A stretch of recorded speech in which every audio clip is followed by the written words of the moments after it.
Hi, இப்போ வந்து நம்ம டாட் இன்டேக் எப்படி எடுக்கிறது அப்படின்னு பார்க்க போகிறோம். இதுக்கு வந்து இந்த ஃபார்மில் தான் யூஸ் பண்ணணும். இது வந்து எனி சைஸ், எந்த சைஸ் வேணால் இருக்கலாம். ஆனால் வந்து கான்செப்ட் அண்ட் ஃபார்முலா வந்து சேம் தான். இப்போ என்னோட பஸ்ட் வந்து 35 இன்ச்சஸ், வெயிஸ்ட் வந்து 27 இன்ச்சஸ். இதுக்கான மெஷர்மெண்ட் நான் இங்கே வந்து ஒரு எக்ஸாம்பிளாக எடுத்திருக்கேன்.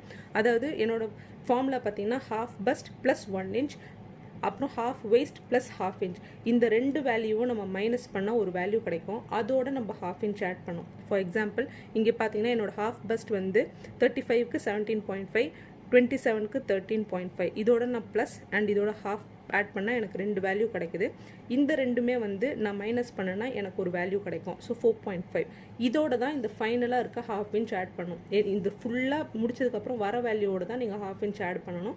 அதை ஆட் பண்ணோன்னா எனக்கு 5 இன்ச் கிடைக்குது. இப்போது எந்த வேல்யூ வந்தாலும் அதோட 3/4 தான் உங்களோட ஃப்ரண்ட் டாட் இன்டேக் அண்ட் மிச்சம் எவ்வளோ வேல்யூ இருக்கோ அதுதான் உங்களோட பேக் டாட் இன்டேக்.